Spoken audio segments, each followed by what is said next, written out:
Hello दोस्तों, स्वागत है आप सभी का हमारे इस YouTube channel boom boom classes में। आज हम डिस्कस करने वाले हैं बहुपद के बारे में, पॉलिनोमियल्स।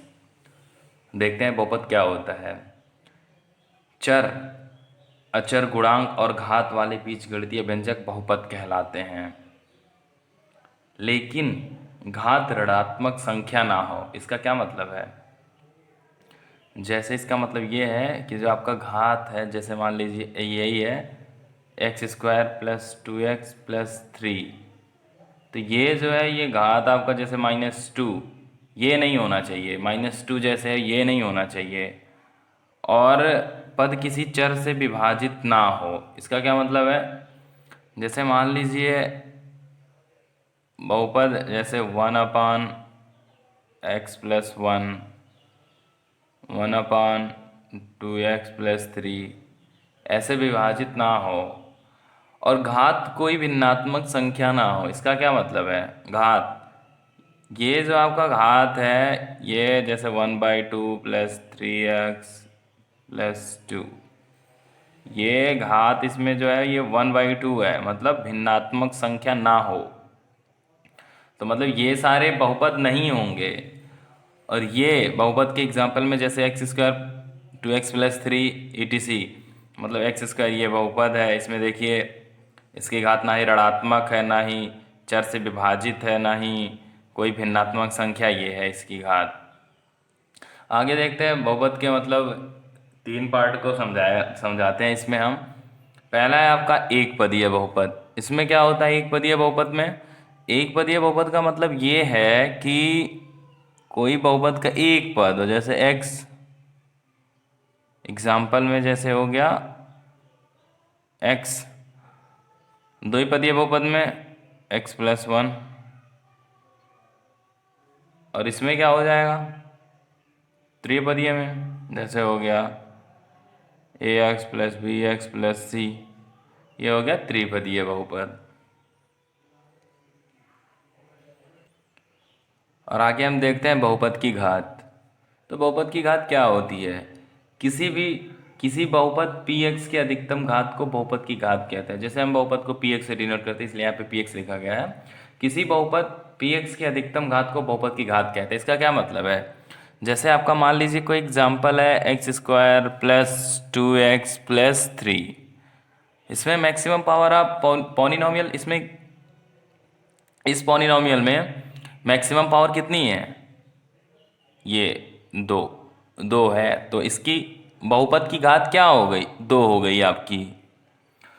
और जैसे हम आपको आगे बताते हैं कि जैसे एक घात वाला बहुपद है तो रैखिक बहुपद, जैसे मान लीजिए x हो, x+1 हो, ये हो गया एक घात का रैखिक। और घात वाला बहुपद द्विघात, दो घात वाला बहुपद दो घात, जैसे x² + 2x + 1।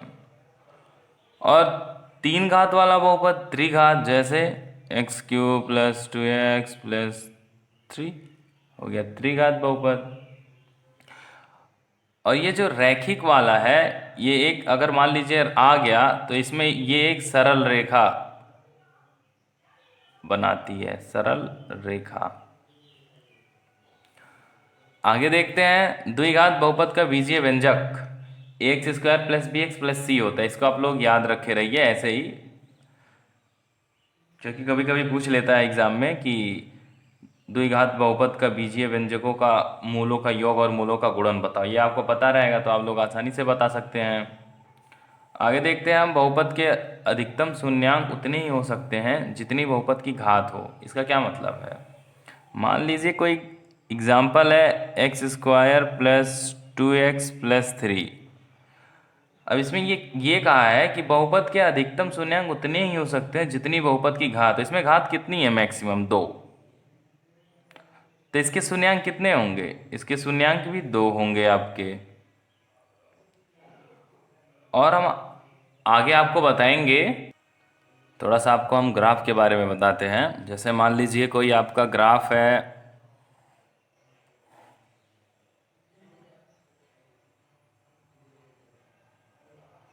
ऐसे मान लीजिए कोई ग्राफ है, ये x है, ये y है, ये y' है, ये x' है, ये 0 है। अब इसमें क्या कहेगा, अब इसमें जैसे ये एक्स एक्सिस को दो बार काट रहा है, मतलब इसके मूल मूल वही शून्यांक, इसका मतलब दो होंगे, दो बार कट कर रहा है। अगर मान लीजिए यही ग्राफ आपका इसको ऐसे ही टच करके अगर जाता तो इसके कितने होंगे मूल, शून्यांक, सिंगल शून्यांक, क्योंकि ये इसको एक ही जगह टच कर रहा है।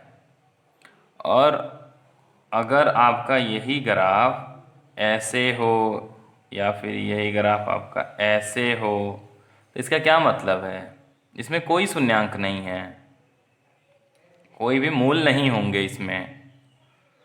और हम आपको आगे बताते हैं, आगे हम आपको बताते हैं बहुपद के शून्यांक, शून्यकों और गुणांकों में संबंध, मतलब मूलों और गुणांकों में संबंध क्या है। आइए देखते हैं। यदि अल्फा कामा बीटा द्विघात बहुपद X square plus B X plus C, जहाँ पे ए जीरो के बराबर ना हो, यहाँ ए अगर जीरो के बराबर हो जाएगा तो द्विघात की, यहाँ पे द्विघात लिखा तो बात ही नहीं होगा द्विघात की, फिर वो तो सिंगल हो जाएगा पावर उसकी। तो के शून्यांक हो अथवा मूल हो तो शून्यकों का योग, शून्यकों का योग अल्फा प्लस बीटा, ये मूल थे, योग हो गया यही माइनस बी बाई ए, ये यहाँ से हो जाएगा और ए यहाँ का, ये। और आप लोग इसको भी जानिए कि ए बी और सी, इसको हम वास्तविक संख्याएं बोलते हैं, वास्तविक संख्याएं। और शून्यकों का गुणनफल क्या होगा, अल्फा इंटू बीटा, वो सी बाई ए, ये सी और ये ए, इसको आप लोग याद कर लीजिएगा। आगे देखते हैं। यदि अल्फा कामा बीटा किसी द्विघात बहुपद के शून्यक हों अथवा मूल हों तो बहुपद पी एक्स, हम बताए थे ना बहुपद को पी एक्स से डिनोट करते हैं, तो इस फार्मूले को आपको रटना है कि एक्स स्क्वायर माइनस शून्यकों का योग एक्स प्लस शून्यकों का गुणनफल। मान लीजिए आपको दे दिया गया कि द्विघात बहुपद के शून्यक जो है वो 2 हैं कामा 3 हैं, तो आपको बहुपद ज्ञात करना है। ये आपका शून्यकों का योग मान लीजिए 2 दे देता है और ये गुणनफल आपका मान लीजिए 3 दे देता है, तो हो जाएगा एक्स स्क्वायर माइनस शून्यकों का योग 2 था माइनस 2x, यहाँ रख देंगे, और शून्यकों का गुणनफल 3 था प्लस 3, यह आपका हो जाएगा बहुपद px।